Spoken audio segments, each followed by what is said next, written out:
conoscere, apprendere, formare. Tutto questo è il Learning More Festival e noi di Radio FSC-Unimore lo racconteremo in diretta su Twitch. E quindi mettiamoci al lavoro.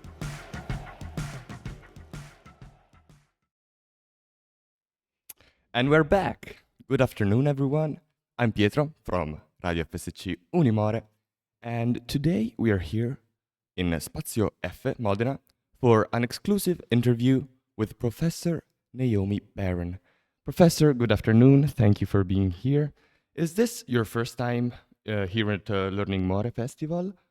It's my first time in the Learning More Festival, but I've been in Modena many times, so I feel I am welcoming myself back. That's amazing. And have you attended any lectures since your arrival, or are you just waiting for your own? It was a very long trip from the United States yesterday, and I finally arrived last night and went to sleep. Yeah, I think that was a good call. Good call, because we're going to review some topics regarding your work and what you're going to talk about here at Learning More.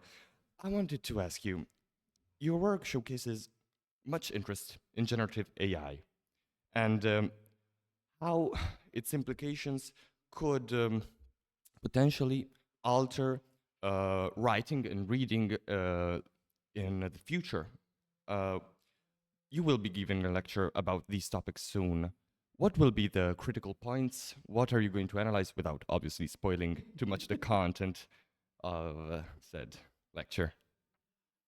Let's start with a book that I did, I guess it came out a year ago, on writing and artificial intelligence, where at that point, many of us were concerned with whether AI would get good enough to do the writing for us, the writing for an essay, the writing for a college application, the writing for a law case or whatever.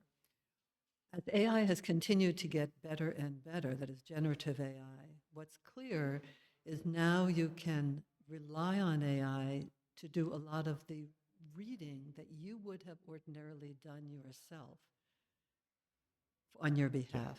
So instead of you having to read many research papers, if you're going to be writing an analysis of the research in an area, AI will do it for you. Yeah. And then it will summarize what it has found. It will take the books that you were supposed to have read in school and write your essay, having read, that's in square quotes, scare quotes, the book for you. And what troubles me a lot, and I will be talking about that later this afternoon, is how much motivation people are going to have to do their own reading as well as their own writing. Yeah. This obviously has many complications with the advent of ChatGPT in 2022.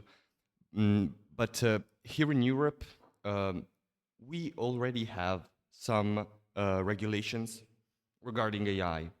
Do you think that the European regulation already considers these topics of reading and writing as it should be enough? I mean, are they considered in these regulamentations, or is it not being considered as it should be? As I have read the EU regulations, they're very useful in ways that in the United States we will never get passed into law.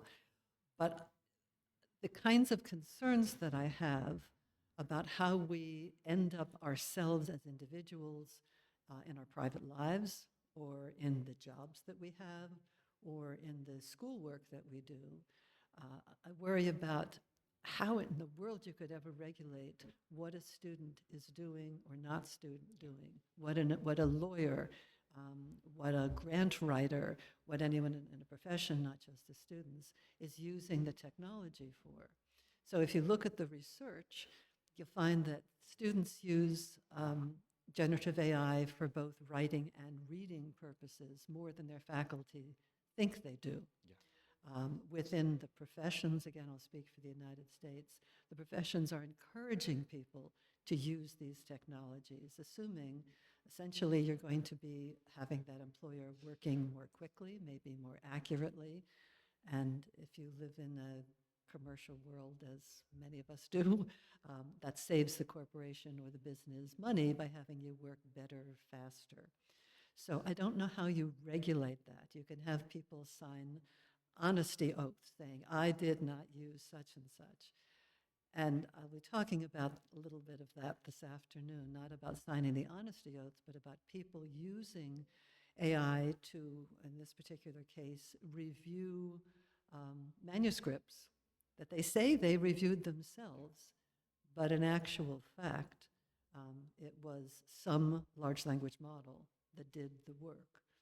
And our assumption is that there are certain things, of course, we're doing ourselves as humans, but how do you, as the person I then handed that review to, know whether it was the human or whether I said, you know, it's late and I'm busy and this is a boring article anyway, I'll just hand it to ChatGPT or to one of the other large language models, and who will know the difference? Well, actually, sometimes not, you can tell.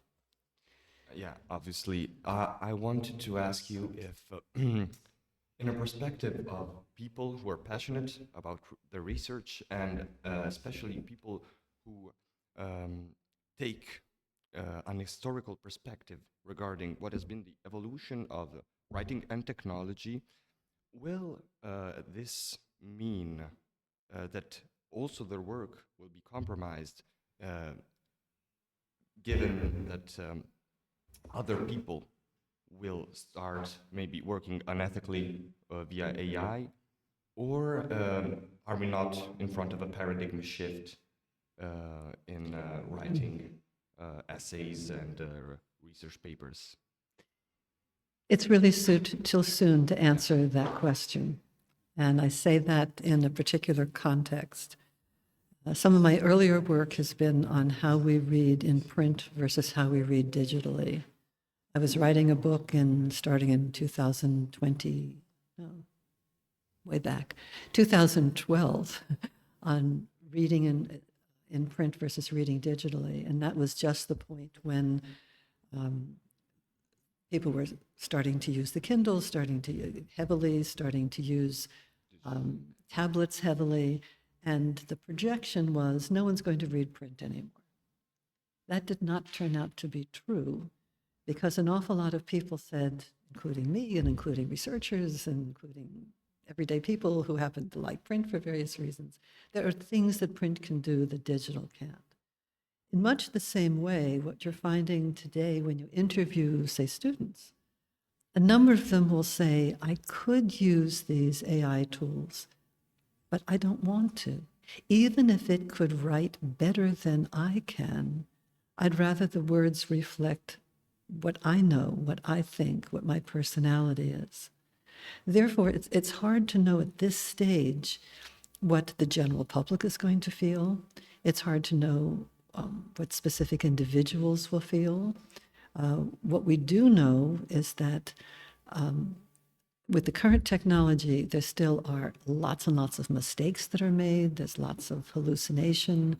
There's still lots of bias.